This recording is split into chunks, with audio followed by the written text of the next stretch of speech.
그 애국심 이런 것이 그것이 누가 가르쳐서 되는 것이 아니라 자연스럽게 몸에 배는 것을 제가 여러 차례 느꼈습니다.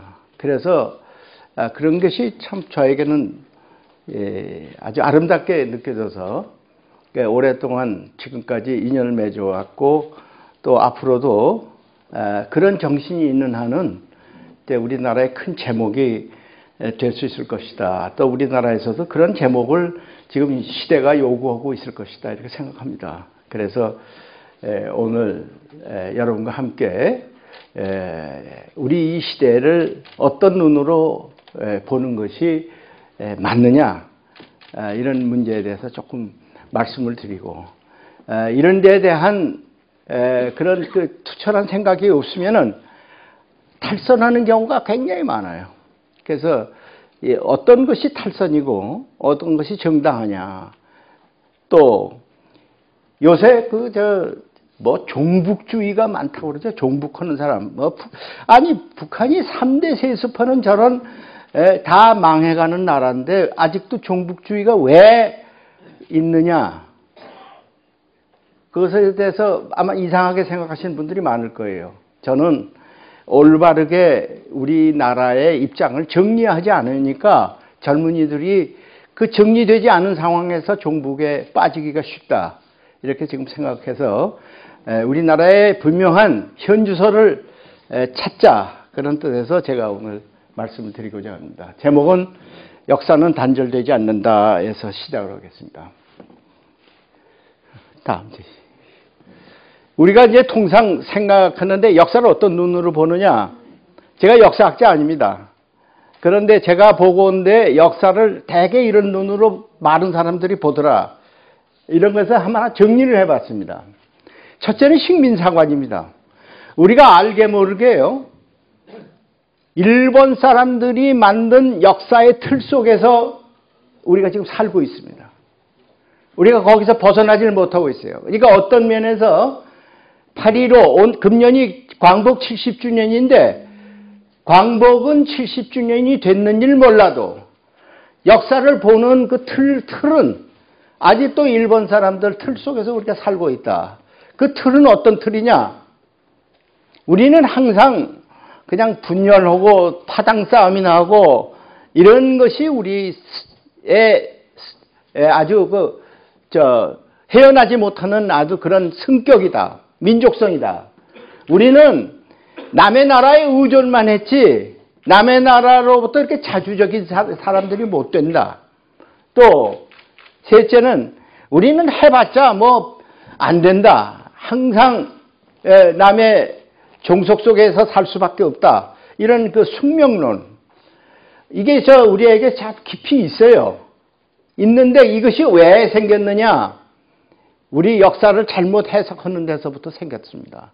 요새도 자꾸 사드가 어떻다, AIB가 어떻다 이렇게 얘기를 하는데 저는 안타까워요. 정부에서 처음부터 이것에 대해서는 아주 확고한 입장에 서서 얘기를 했어야 옳았어요. 솔직하게 얘기해서 AIB가 뭡니까? 아시아 인프라 투자은행 아닙니까?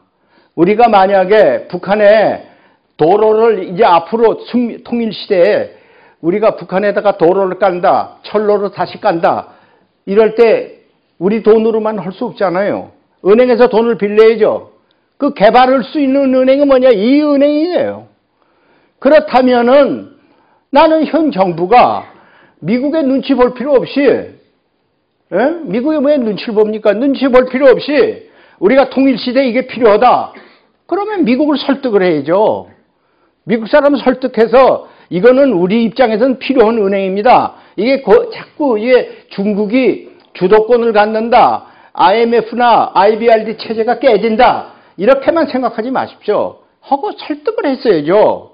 설득을 하지 않고 눈치만 보다가 다른 나라에서 한다니까 이제 따라서 하게 되니까 자연히 우리가 처음서부터 시진핑이가 여기 왔었을 때 우리가 아시아개발은행을 합니다. 어떻습니까? 한국에 참여하시오. 할 때 우물쭈물할 필요가 없어요. 맞다. 합시다. 이렇게 나갔었으면은 우리가 좀 더 이제 유리한 입장에 섰을 텐데 가만히 눈치 보다가 영국에서 한다고 그러고 유럽에서 한다고 그러니까 우리도 따라서 옛날에 양반이 돈이 없으니까 돈을 벌어야 할 텐데 돈 벌 용기는 없고 장사하는 방법도 모르고 그러니까 이렇게 보니까 굴비장수가 지나가요. 굴비장수가 뭐냐면 굴비 한 두렁 사려 그러면 뒤에 따라가서 나도 이러는 거예요. 나도예요. 나도. 이런 정신부터 우리가 벗어나자 이런 뜻에서 식민사관 속에 우리가 있었기 때문에 그런 자주적인 것이 자꾸 열패가 된다. 왜 어떤 것이 식민사관이라는 건 나중에 설명드리겠습니다. 이런 식민사관이 있기 때문에 자학사관이라는 게 생겨요. 뭐냐? 우리의 역사는 정의가 패배하고 기회주의자들이 판치는 역사가 우리 역사다. 이런 거 들어보셨죠? 노무현 대통령이 그런 생각을 얘기를 어떤 때 했어요. 저도 그분의 그 얘기를 할 때 저는 역사를 그렇게 보지 말자. 왜 기회주의가 득세한 역사 훨씬 어떤 때 그런 때도 있겠지만은 전체적인 흐름 속에는 그렇지 않다. 이렇게 이것이 확고한 우리의 생각이 되어야 됩니다. 그 다음에 유물사관. 유물사관은 뭐냐요? 공산주의자들이 유물사관이죠. 왜냐? 경제의 물적 토대가 그 시대를 지배한다 이렇게 생각했어요. 그러니까 왕조 시대는 왕이 무슨 땅을 다 가지고 있으니까 왕이 판을 치고 봉건 시대는 봉건 영주들이 다 땅을 소유하고 있었으니까 그 봉건 시대가 됐고 그 다음에 산업사회가 되니까 자본가가 다 모든 것을 좌지우지하니까 자본주의 시대가 됐고 이제 그것이 무너지면은 공산주의 시대가 온다. 이렇게 생각하는 사람들이 유물사관이죠. 그런데 솔직하게 얘기합시다. 북한이 지금 유물사관입니까? 아닙니다. 북한은 유물사관이 아니에요. 그러니까 북한은 엄격한 의미에서 공산주의 사회가 아니에요. 왕조 시대 사회입니다. 지금 혼동 일으키는 경우가 있어요. 북한은 공산주의 사회다. 공산주의 사회 아닙니다. 공산주의 사회라는 것은 저렇게 한 사람이 모든 것을 좌지우지하는 그런 사회가 공산주의 사회가 아닙니다. 그러니까 유물사관이 아니라 북한은 주체사관이라는 걸 자기네들이 만들었어요. 주체사관. 이걸 황장엽 씨가 나한테 얘기해 준 거예요. 역사를 어떤 눈으로 보느냐? 역사의 주체는 인간이다. 그건 맞는 말이에요. 역사 주체는 인간 아닙니까? 근데 그 인간이 그냥 단순한 자유로운 인간이 아니라 집단 속의 인간이다. 이렇게 정의를 했어요. 집단 속의 인간이다. 근데 한 걸음 더 나갔어요. 어떤 집단이냐? 그 집단은 영도자가 좌지우지하는 집단이다. 그러니까 역사는 인간이 주체인데 개인은 집단을 위하고 이 집단은 위대한 수령의 영도하에 있는 그것이 역사다. 이게 왕조사관 아닙니까? 이걸 확실히 우리가 알아야 돼요. 북한은 지금 유물사관이 아니라 왕조사관에 있다. 이게 주체사관이다. 이거죠. 그런데 나는 어떻게 얘기하고 싶으냐. 이런 거를 다 우리가 알고 우리는 역사를 어떤 눈으로 봐야 되냐. 우리 민족은 여러 가지 강대국 틈 속에서 살고 있지만은 끈질기게 살아남고 우리의 정체성을 찾아온 민족이다. 이러한 확고한 입장을 우리가 갖자는 뜻입니다. 맞습니다. 여러분들 제 생각해 보세요. 중국이라는 나라가 굉장히 흡수력이 강한 민족입니다. 보세요. 중국 주변에 있는 민족들이 다 중국이 지금 동화되고 말았습니다. 티베트, 신강 위구르, 몽고, 사실은 만주에 옛날에 우리가 생각할 때 여진족도 있었고 말갈족도 있었고 또 거란도 있었고 다 있었죠. 그런데 지금 어디 있습니까? 없습니다. 다 중국에 동화되고 말았어요. 중국의 주변에 있으면서 우리가 주체성을 가지고 아직도 살아남은 민족이 어디 있습니까? 우리 한반도하고 난 베트남밖에 없다고 봐요. 나머지는 다 동화돼 버렸어요. 그러니까 중국이라는 나라가 굉장히 흡수력이 있어서 청나라에게 주도권을 주지만, 만주족에게 주도권을 주지만 끝끝내 청나라를 다 없애버리면서 자기 나라 민족으로 흡수하고 말았다. 지금 여러분께서 만주 봉천에 가면, 요새 심양이라고 그러죠. 심양에 가시면 누르하치 궁이 있습니다. 누르하치 궁에 보면 간판이 있어요. 그 현판에 보면 꼬불꼬불하는 그 글씨가 있어요. 근데 그게 뭐냐? 옛날에 만주족의 글씨입니다. 만주족의 문자입니다. 그런데 요새 그 문자가 없어졌어요. 그러니까 전부 흡수가 된 거예요. 그러니까 우리는 아주 어렵지만은 살아남았다. 이게 우리 정체성이고, 우리는 끈질긴 역사 속에서도 우린 저항하며 살아왔다. 그게 의병정신이고, 그게 나는 제천정신이라고 생각합니다. 네. 다음 책이 일본, 이거 신민사관이에요. 요새까지도 우리를 물들게 하고 있어요.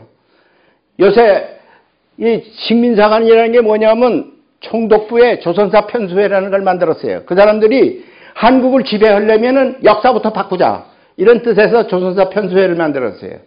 조선사 편수회의 왕초가 누구냐? 스다소기치라는 사람인데 많은 제자를 심었습니다. 많은 제자가 있어요. 지금도 서울대학교, 고려대학교 그 제자들이 지금 판을 치고 있어요. 나는 그 사람들의 이름을 얘기를 하지 않겠어요. 여러분께서 잘 아실 겁니다. 그것이 우리나라 지금 역사학계의 주류를 이루고 있으니까 역사를 자꾸 왜곡을 시키고 있어요. 나는 오늘 아침에도 텔레비전 방송 들어보니까 어딘가 그 방송에 무궁화 꽃이 나오는 그 방송에서는 올바른 역사를 가르치더라고. 이게 지금 우리의 지금 역사 논쟁 중에 하나인데 계속 설명드리겠습니다. 그리고 그 역사가 주체가 어떤 시기냐? 한반도 북쪽은 한사군이 지배하고 있었고, 한반도 남쪽은 일본의 임나일본부라는 것이 지배하고 있었다는 것이 요새 역사학자들이 주장하는 겁니다. 저는 그걸 거부합니다. 그래서 그 사람들은 뭐라고 하냐? 삼국사기의 초기는 다 가짜다. 만들어낸 거다. 이렇게 얘기를 하고 있어요. 이게 우리나라의 지금 관변사학자입니다. 응? 그런데 중국에서 어떻게 됐느냐? 중국은 동북공정이라는 걸 만들어가지고요. 나중에 설명드리겠지만은 지금 우리의 역사를 자꾸 침해하고 있다, 이게요. 일본도 일본 역사를 만들어서 우리를 자꾸 침해하고 있다, 이게요. 그런데 우리는 거기서 벗어나질 못하고 그 사람들에게 지금 틀 속에 지금 살아가는 것이 안타깝다, 이겁니다. 이것이 여기서 여러분께 분명히 말씀드립니다. 우리나라에 동북아 역사재단이라는 것이 있어요. 동북아 역사재단이라는 것이 10억의 예산을 들여가지고 책을 만들었는데, 그 책이 뭐냐 하면 한사군이 한반도 북부에 있었다고 책을 만들어. 요새도 동북아 역사 지도를 만들고 있는데 그렇게 만들고 있어요. 그런데 최근에 어떻게 됐습니까? 북경 바로 근방에서 옛날가 출토가 됐는데 뭐가 출토가 됐어요? 낭당군 조선현인의 한 아무개라는 사람의 무덤이, 큰 무덤이 나왔어요. 그러면 낭랑이 어디 있었습니까? 북경의 근방에 있었어요. 그런데 이거를 지금도 이런 식의 얘기를 또 하고 있어요. 이런 식으로 하니까 중국이 어떻게 돼 있어요? 이게 옛날 만리장성, 지금 있는 만리장성이에요. 산해관서부터 시작해서 이게 만리장성입니다. 원래 만리장성이에요. 지금 만리장성이 있어요. 지금 우리가 관광 가는 만리장성이 이 만리장성입니다. 근데 중국 사람은 동북공정을 만들어가지고 이게 원래 만리장성이 아니라 원래는 만리장성이 이렇게 돼 있다. 이게 우리 황해도 수안까지 내려와 있어요. 만리장성이. 이게 동북공정의 역사 해석 방법입니다. 이렇게 되면 우리가 한반도 북쪽이 한사군이 지배하고 있었다고 하는 얘기는 이 이만리장성을 합리화시켜주는 거예요. 합리화시켜주고 있어요. 이거에 대한 우리가 저항을 해야 됩니다. 예. 다음 주 보세요. 그런데 독립운동을 하셨던 분들은 어떻게 얘기를 했습니까? 그 독립운동을 하시면서도 중국의 역사에 대해서 분명한 입장에 섰어요. 이거 보세요. 백안 박은식 선생은 뭐냐? 기자조선은 원래 요동에 있었다. 그래서 요동이라는 게 어딘지 아까 그 지도를 다시 한번 봐주세요.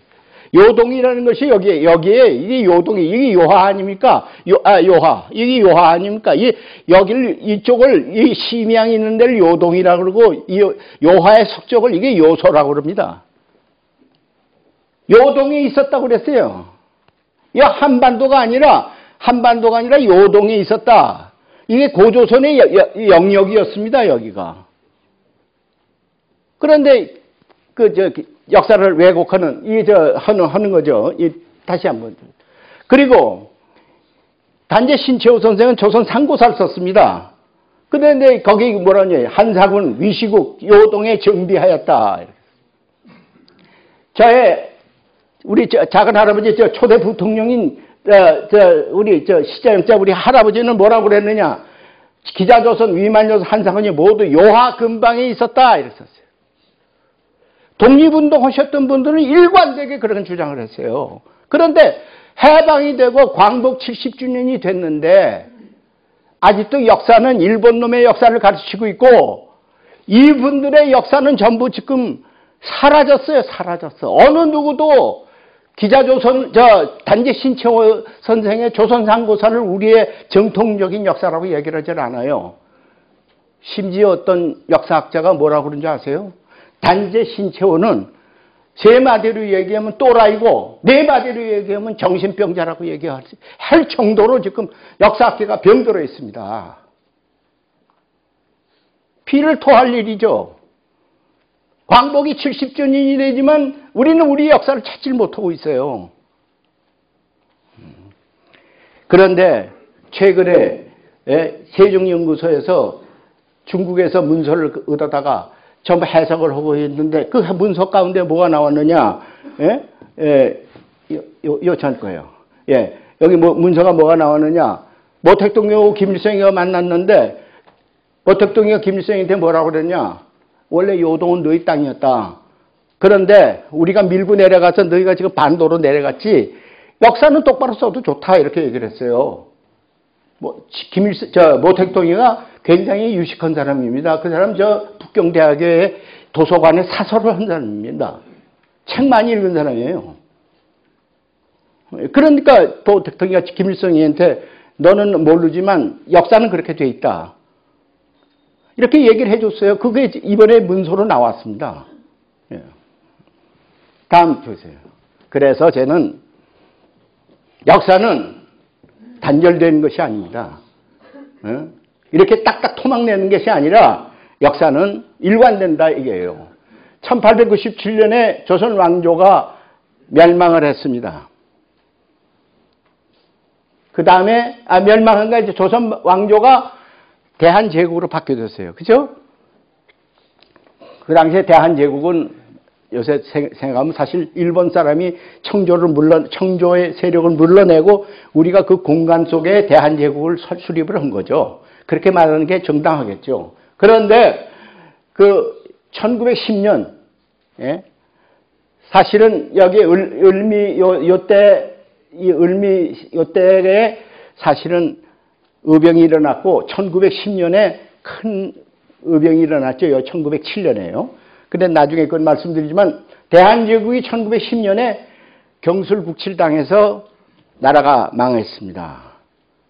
그리고 9년 동안 공간이 있다가 대한민국 3.1운동 때 대한민국 임시정부가 생겼는데 이때 이미 우리 선배들은 어떻게 얘기를 했느냐. 대동단결 선언이라는 게 있어요.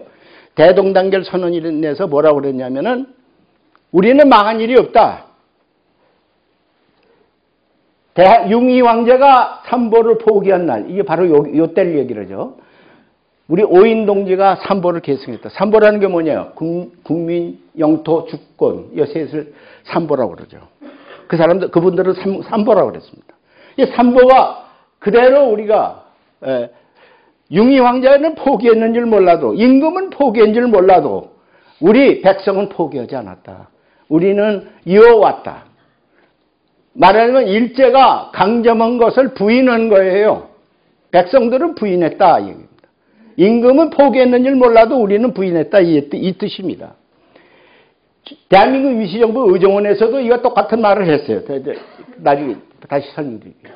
이게 대동단결 선언입니다. 이게 오인동지가 삼보를 계승한 날이다. 이게 융희 황제가 삼보를 포기한 8월 29일은 즉 오인동지가 삼보를 계승한 8월 29일이다. 그러니까 우리는 포기한 사실이 없다. 그러니까 일제의 강점 자체를 부인하는 거예요. 요새 일부 역사학자들 중에서 다시 운동이 일어나고 있어요. 그것은 뭐냐? 일제 강점 자체를 우리는 그런 용어를 쓰지 말자. 대일항쟁이라는 말을 쓰자. 이 얘기를 지금 하고 있는데 그건 용어상의 문제고요. 이제 다음에 없어요. 그래서 대한민국이라는 국호는 언제 생겼느냐? 1914년 4월 10일에 상해에 전국의 지사들이, 전 세계 지사들이 우라지보스톡에서도 오고 국내에서도 가고 다 모였어요. 상해에 모여서 의정원이라는 걸 만들었어요. 29인이 모여서 의정원이라는 것을 만들어서 조직을 해서 거기서 앞으로 국호를 뭐로 할 거냐 하는 것을 토의 시작했어요. 이때 신서구 선생이 임금의 나라는 망해도 백성의 나라는 살아있다. 이런 뜻에서 제자를, 임금 제자를 지우고 백성 민자로 바꾸자. 이렇게 제안을 했습니다.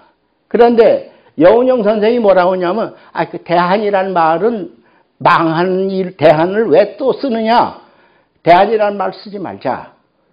그러니까 신서구 선생이 다시 일어나서 임금의 나라는 망했지만 백성의 나라는 앞으로 융성한다. 그러니까 백성의 나라로 만들자. 이걸 다시 주장을 했어요. 그래서 밤새도록 토론해가지고 나중에 표결했어요.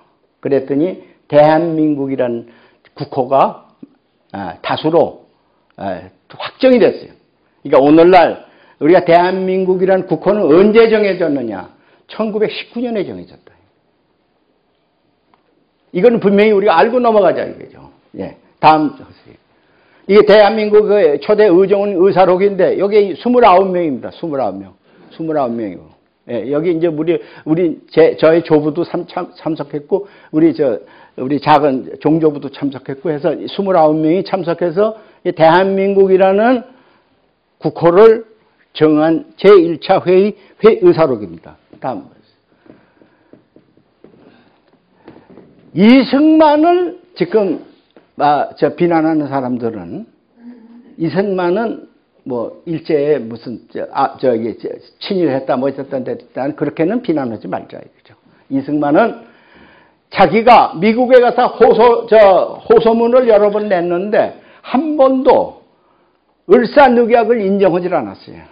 그러니까 한국과 미국 조미 통상조약이라는 것이요. 1882년에 맺은 조미 수호 통상조약이라는 게 있어요. 너희는 우리하고 맺은 조약을 존중하라. 그러니까 미국에서 을사늑약은 뭐냐? 그건 인정하지 않아. 그건 일본이 강제로 맺은 걸 갖다가 어떻게 우리가 조약으로 인정하냐? 인정하지 않는다. 그러니까 아직도 너희하고 우리하고 약속한 1882년에 조미 수호 통상조약을 너희들이 존중해라. 이렇게 일관되게 주장을 했어요. 난 그게 맞는 말이고. 우리 을사늑약을 부정하면서 기존의 조약을 갖다가 다 똑같이 부정을 하면 안 되지 않습니까? 예. 그리고 이분은 옛날부터 8월 15일 이건 나중에 다시 말씀드리죠. 네. 다음. 그러니까 우리 헌법 재헌헌법 1948년의 재헌헌법을 보시면은 어떻게 되어 있냐?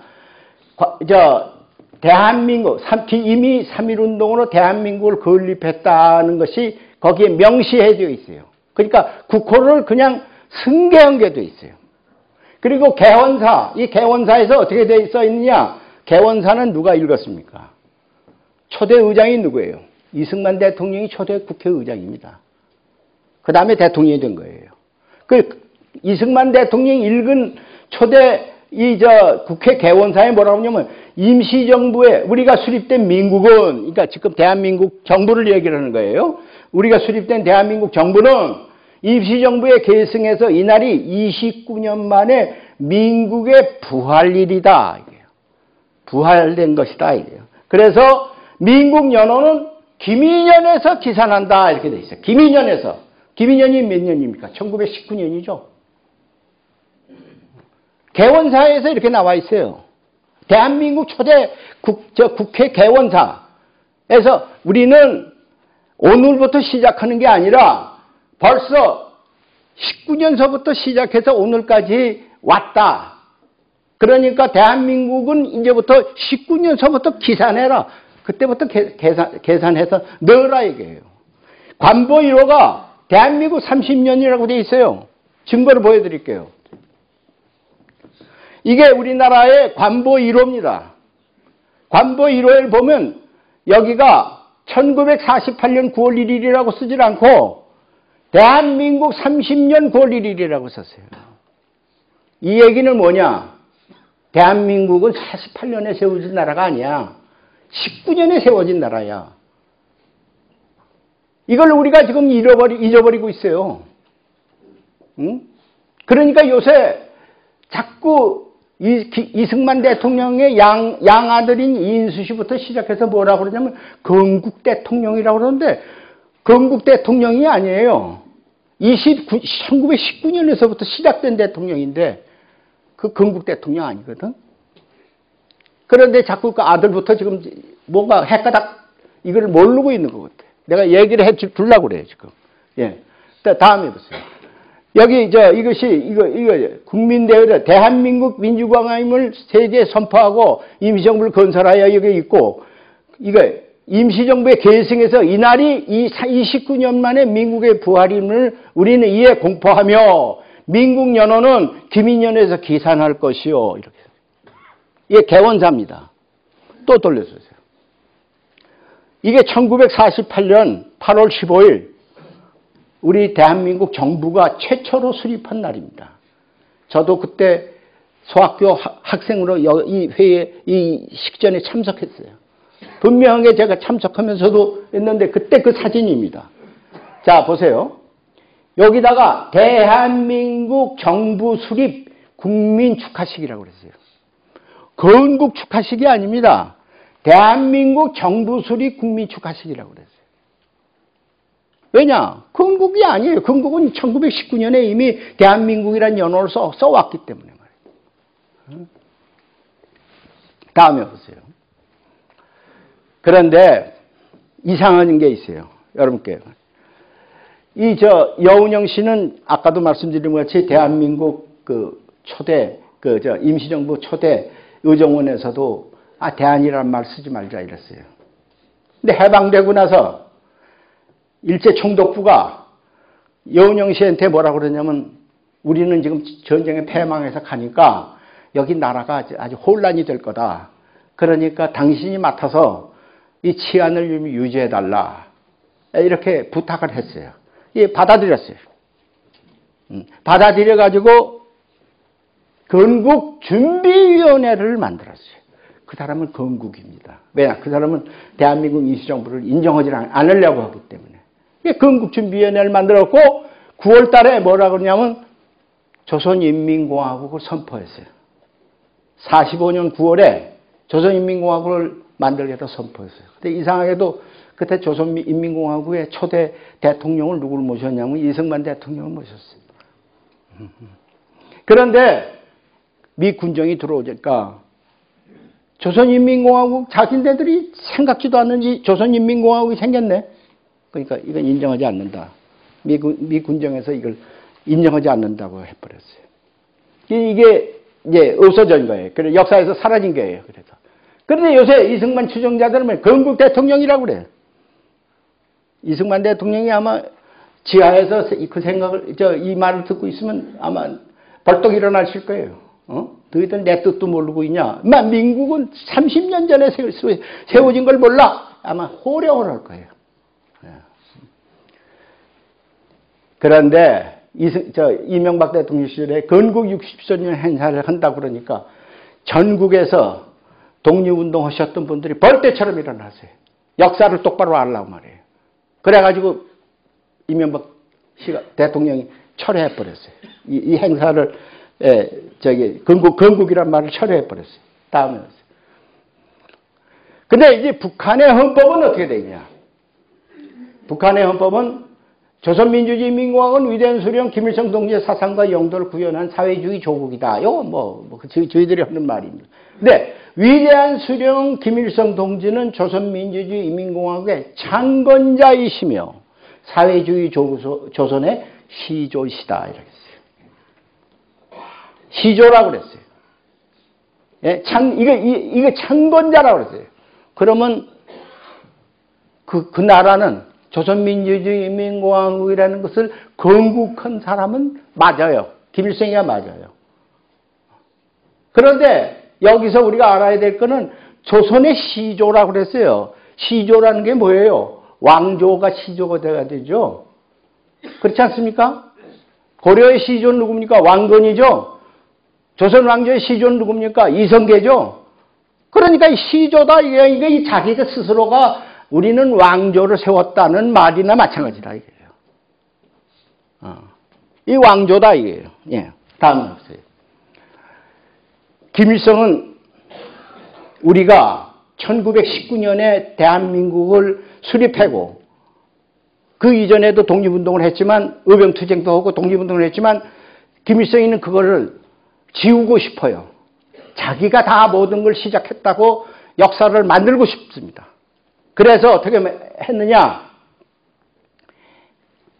어떻게 하면 역사를 좀 만들까 하고 했는데 1982년에 타도 이 제국주의 동맹인을 발표했다. 요만한 책자가 하나 나왔어요. 그 책자를 보니까 타도 제국주의 동맹이라는 말이 있거든요. 그러니까 그걸 자기가 만든 걸로 딱 갖다 인용을 해서 어떻게 했느냐? 1926년 10월 17일에 타도 제국주의 동맹을 시작을 했고 그때 항일 선전포고를 했다. 그러니까 그 이전에 모든 건 다 부정한다니. 항일 투쟁을 다 부정하고 내가 언제 시작했냐? 1926년 10월 17일에 시작했다. 이렇게 얘기를 하고 있어요. 북한의 역사는 그렇게 써 있어요. 왜 26년인 줄 아세요? 김일성의 생일이 언제 났습니까? 12년에 났거든? 끌어올리려니까 15 이상 끌어올리긴 좀 힘들단 말이죠. 그렇죠? 10살 때 혁명투쟁했다 그러면 누가 믿겠어요? 15살 정도는 최하로 끌어올려야지. 그래서 이걸 26년 만들어서 26년이 15살이거든? 그러니까 15살에 자기는 한국에 모든 독립운동을 자기가 다 얻고 자기가 처음 시작했다. 이거는 역사를 만들려고. 예. 그래서 지금 북한은 어떻게 쓰고 있냐? 예. 지금 이렇게 쓰고 있어요. 예를 들면 10월 1일이다. 1912년에 자기가 난 해를 원년으로 하고 이 주체 103년 2014년 오늘로 따지면 주체 104년 2015년 4월 1일 이렇게 썼겠죠. 모든 문서가 그렇게 되어 있습니다. 지금. 예. 다음. 그런데 우리가 꼭 기억해야 될 건 뭐냐. 이스라엘 사람들은 2000년 전에 이미 다 흐트러졌죠. 그런데 1948년에 이스라엘이라는 나라를 다시 만들지 않았어요? 역사를 알고 있는 민족은 없어진 나라도 다시 만들더라. 그렇게 역사가 대단히 중요하다는 뜻입니다. 그 사람들은 어떻게 했냐. 구약성서에서 나온 식으로 이스라엘의 건국은 시조는 아브라함이다. 이렇게 했어요. 그런데 다 우리가 BC 6년에 바빌론에게 멸망해서 유태인 전체가 디아스포라로 다 세계 전체에 흩어져 살았다. 박해를 받았다. 괄세를 받았다. 게토라는 이름 하에 유태인만이 살 수밖에 없는 수용소 같은 데서 우리가 살았다. 자기네들이 슬픈 역사입니다. 근데 이거를 이기고 일어나자. 이 운동이 언제 시작했냐? 1897년에 오스트리아의 기자 출신인 헤르츠리라는 사람이 스위스의 바젤에서 전 세계의 유태인들을 다 모아놓고 이스라엘이라는 나라를 다시 세우자. 이렇게 해서 그 시오니즘이 성립이 돼서 1948년에 다시 건국을 한 거다 이거죠. 우리가 꼭 알아야 될 것은 그 사람들은 분명하게 자기네들이 이렇게 뭉칠 수 있다는 그 가능성. 유태인 사람들도 굉장히 분열을 하고 있습니다. 하여튼 유태인 사람, 지금 이스라엘에 정당이 많은 이유가 그거예요. 근데 우리가 그걸 나쁘다고 할 필요 없어요. 그러고도 같이 이렇게 뭉칠 수가 있습니다. 다음 보세요. 요게 이스라엘의 다시 독립을 선포한 그 장면입니다. 이 사람이 벤구리온이라는 이스라엘의 국부입니다. 근데 이 사진이 누군지 아세요? 이게 바로 아까 얘기한 시오니즘을 창설한 데오도 헬츠리라는 사람. 데오도 헬츠라는 사람. 오스트리아의 기자인데 이 사람이 바젤에서 사람들을 뭉쳐가지고 이제 유태인들이 이렇게 관세 받아서 살 수가 있냐. 우리 일어나자. 그래가지고 봉기시킨 이번에 주창자입니다. 다음 뉴스. 우리 국군의 역사를 보십시다. 내가 안타까운 게 그거예요. 북한은 말이죠. 북한은 1948년 2월 8일 날 조선인민군이 창건되었다고 기록되어 있었어요. 초기의 기록은 그렇게 되어 있습니다. 그런데 이 사람들이 1978년에 인민군의 역사는 1932년 4월 25일 김일성이가 빨치산 투쟁을 할 때 처음 시작했다. 이렇게 역사를 바꿨습니다.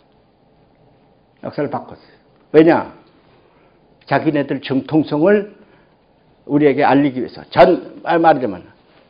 말하자면 한반도 세계에다 알리기 위해서.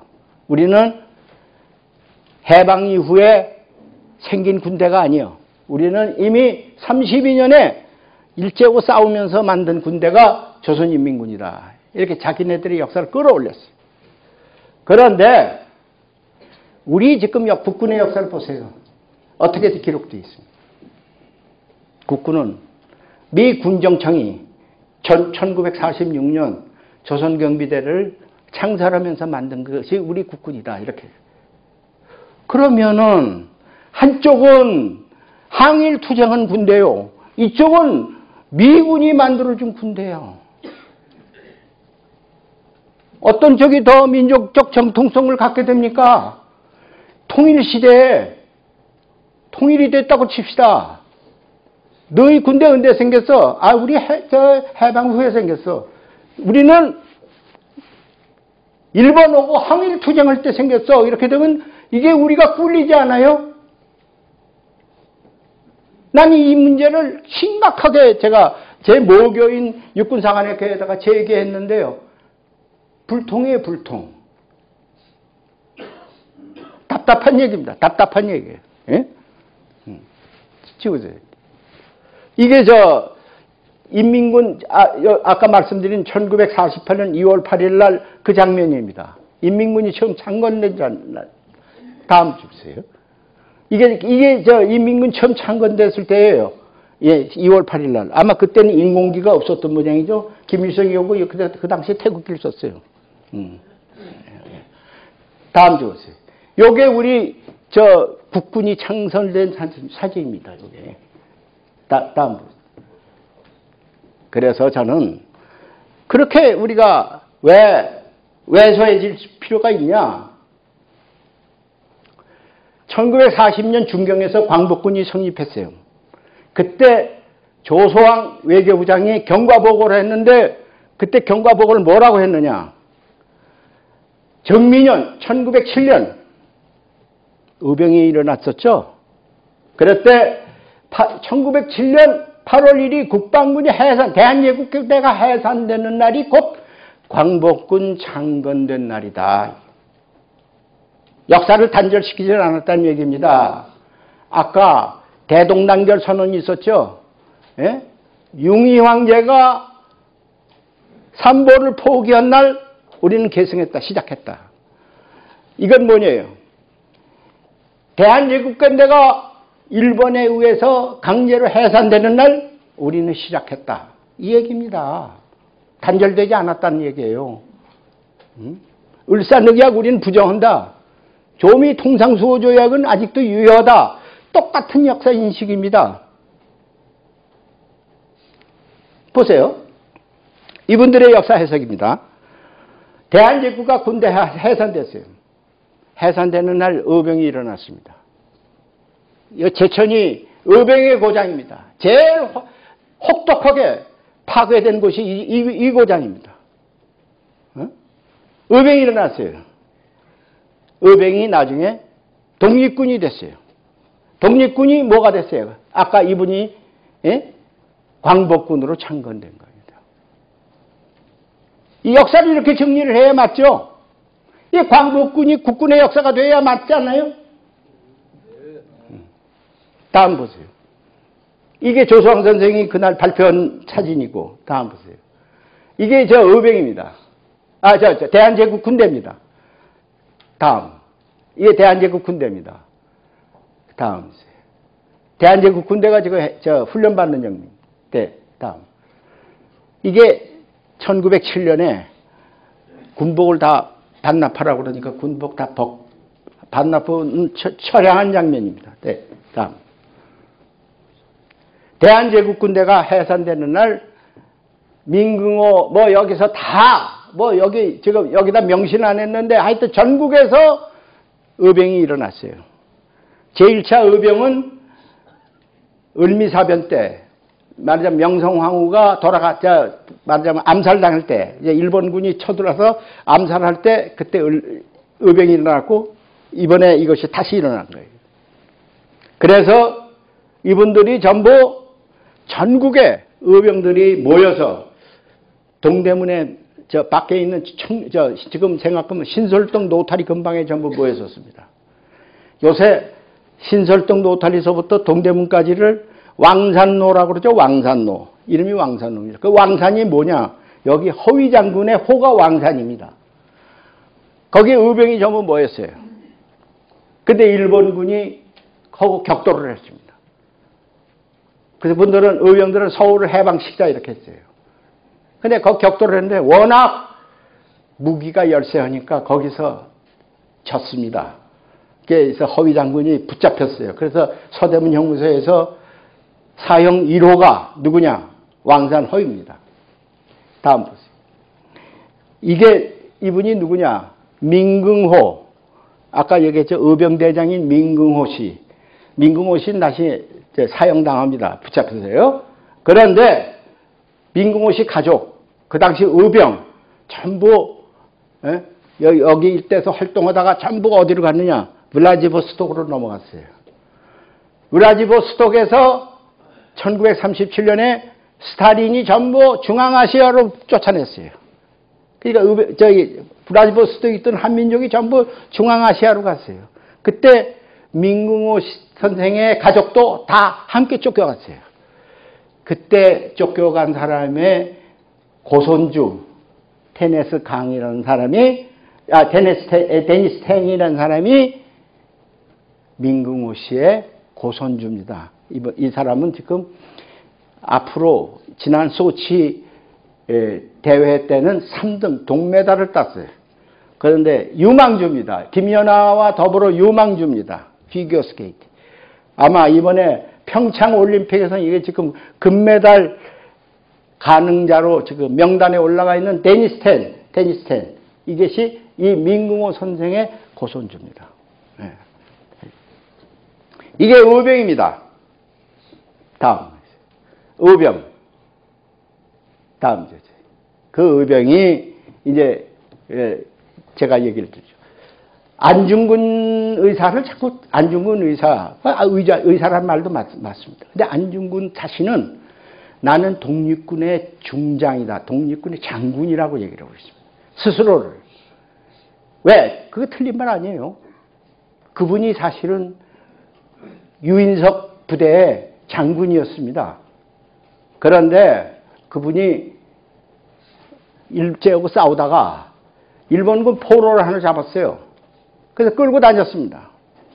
근데 동료들이 자꾸 이 포로가 귀찮거든요. 그 죽이자고 그랬어요. 그러니까 안중근 의사가 그 캐톨릭 신자입니다.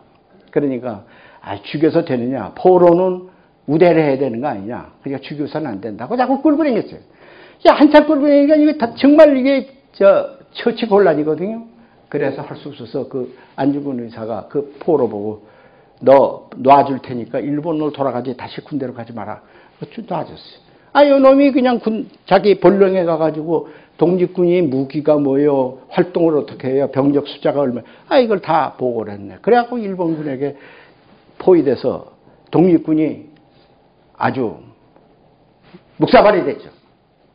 그러니까 사람들이 전부 안중근한테 당신 때문에 이제 그 포로 죽였으면 괜찮은데 그 당신 때문에 그 포로 살려다 가지고 우리 정보가 다 누설되지 않았냐 원망을 했어요.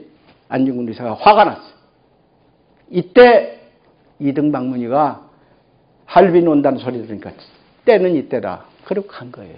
그리고서 이등박문을 죽인 겁니다. 그러니까 그분은 재판에 회부를 했는데 재판에서 뭐라고 그랬습니까? 너희 나를 살인범으로 대접하지 마라. 나는 독립군의 장군이야. 그러니까 너희 나를 포로로 대접해. 포로는 뭐냐? 만국공법에 의해서 너희들이 나를 갖다 포로로 대접해야 된다. 나는 적장을 쏴 죽이는 것이지 사람 죽인 거 아니야. 적장을 전쟁 과정에서 죽인 거야. 이렇게 주장을 합니다. 그러니까 일본 사람들은 그러니까 택도 없는 얘기다 이러면서 살인범으로 나중에 사형 선고를 하죠. 사형 선고하니까 안중근 의사의 어머니가 뭐라고 그래요?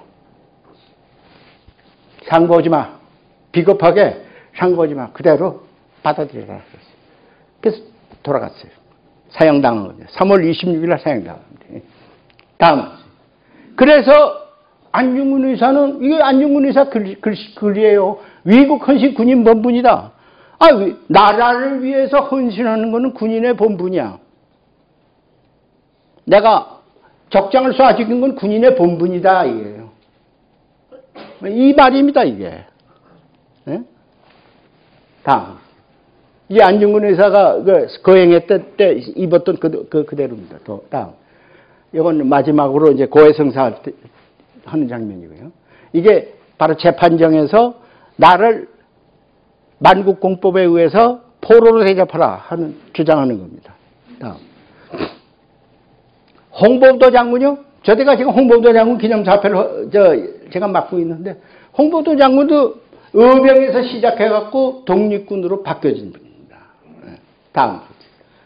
이게 홍범도 장군. 그 다음이죠. 이게 이제 여기서부터 이게 쭉 이 밑에 이제 지도에 안 나왔는데 여기 제천서부터 시작해서 이것이 전부 이 의병들이 싸운 이 X 표시는 전부 의병들이 싸웠던 종입니다. 여기. 그 자꾸 쫓겨 올라가요. 다음 보세요. 그래서 1908년 전후 국내 의병이 만주와 러시아령으로 이동해서 다시 편성을 해가지고 이 편성한 것이 1919년 이후에는 이런 북로군정서, 대한독립군 이렇게 해서 하여튼 독립군으로 바뀌어집니다. 예, 다음 주세요. 이것이 독립군의 그래서 이거 여기서는 이제 다 쫓겨 올라가서 독립군이 싸운 전적지입니다. 여기 봉오동 전투, 청산리 전투 이게 다 독립군으로서 싸운 데입니다. 다음 이게 독립군 모습입니다. 다음 주세요. 이게 봉오동 전투의 일종의 상상하는 그림입니다. 다음 주세요. 그 독립군이 아까도 얘기를 했죠. 의병이 독립군이 되고 독립군이 광복군으로 넘어갑니다. 제가 말씀을 드리죠. 대한제국군대가 해산될 때 거기 장교들이 있었어요. 그 장교들이 뭐 이동희, 이필주, 김창완, 노백리, 이갑, 유동열 이분들이 전부 장군입니다. 장교였어요. 이 장교들이 군대가 해산되니까 전부 어디로 가냐? 북만으로 러시아로 넘어갑니다. 그리고 일부는 뭘 하느냐? 신흥무관학교의 교관이 됩니다. 이 김창완 선생님, 뭐 이분들이 다 이필주, 이 김창완 이거 교관이었습니다. 다음 넣으세요. 이게 일본군들이 독립군을 공격하기 위해서 진격하는 장면입니다. 그 다음 이것도 마찬가지고요. 다음. 그래서 광복군이 1940년 9월 17일 중경 가능빙관에서 광복군 총사령부가 생겼을 때 총사령관, 지청전 장군, 신흥무관학교 교관, 참모장겸 제2지대장 이범석 장군, 신흥무관학교 교관, 제1지대장 김원봉, 신흥무관학교 졸업, 제3지대장 김학규, 신흥무관학교 졸업. 신흥무관학교를 다 졸업하거나 교관을 한 사람이에요. 신흥무관학교는 언제 세워졌습니까? 1911년에 세워졌습니다. 그러면은 김일성이 언제 났습니까? 1912년에 났습니다. 그러니까 김일성이 낳기 전해에 신흥무관학교가 이미 세워져서 독립군을 양성을 했다 이게요. 그러면은 김일성이가 아까 뭐라고 그랬습니까? 1932년에 처음 빨치산 투쟁하면서 인민군을 창설했다 이렇게 자랑스럽게 얘기하는데 32년? 20년 전에 이미 신흥무관학교에서 간부를 양성해서 독립투쟁을 다 했는데 네가 32년 가지고 왜 독립운동을 네가 혼자 다 했다고 얘기할 수가 있느냐? 얼마든지 우리가 반박할 수가 있잖아요. 문제는 그 역사를 우리의 역사를 만드느냐 안 만드느냐에 달려 있습니다. 그 역사를 우리의 역사로 만들면은 우리는 당당하게 얘기할 수가 있어요. 그런데 왜 우리의 역사는 1948년 이후에만 있고 그 이전에 있는 모든 역사를 부정을 하느냐 이게요. 헌법에도 부정을 하지 않게 돼 있는데 지금 학계도 그렇고 심지어 국회에서 서명 받으러 댕겨요. 무슨 받으러 댕기냐면 1948년이 건국절이다 이렇게 서명 받으러 댕기는 사람들이 있는데 그 국회의원을 가만히 가서 조사를 해보니까 할아버지든지 뭐든지 좌우지간 좀 일제 때 뭘 했는지 투명하지 않은 사람들이 대개 서명 받으러 댕기더라고. 다음 주세요. 이게 광복군이 창건될 때 사진입니다. 이게 이제 백범이고, 백범 김구 선생이고, 이게 지청전 장군입니다. 다음. 이게 똑같은 사진인데, 여기 이제 김구, 이게 누구냐, 요게 이시영, 여기, 이조안구, 이렇죠. 예. 다 이게 그 당시 임종요원들입니다. 다. 이게 광복군이 2차 대전 당시에 영국군하고 합동으로 버마에 가서 훈련받는 장면입니다. 이게. 그런데 안타까운 것은 그때 광복군이 연합군에 의해서 좀 같이 대열에 참여해서 대일항전에 참여를 했어야 옳았는데 너무 해방이 빨리 됐다 이거예요. 그때 참전을 했으면 우리가 지금 기득권이 있는데 참전을 못했다 이겁니다. 이게 조금 안타까운 점입니다. 훈련 한참 받다가 참전을 못했습니다. 다음. 그래서 저는 결론을 맞으려면은 대한민국의 법통과 이념은 헌법 전문에 명시된 바와 같이 산업인운동으로 건립된 대한민국 임시정부의 법통을 계승한다고 우리가 명시가 되어 있어요. 그럼 헌법에 따라서 우리 대한민국은 1919년서부터 기산해야 될 것이요. 우리 국군은 의병, 독립군, 광복군, 국군으로 이어지는 이 역사가 정리가 돼야 우리가 통일시대에 당당한 주체로서 국민으로서 우리가 나갈 수가 있지 않느냐. 이것이 제가 여러분께 말씀드리고자 하는 요점입니다. 그래서 모든 뜻 있는 국민들은 통일시대 역사인식을 바로잡아야 합니다. 역사인식을 바로잡으려면 대한민국 임시정부는 민족사적 정통성으로 계승하고 이 연장에서 국군은 독립군의 전통과 단절하지 말아야 된다. 감사합니다.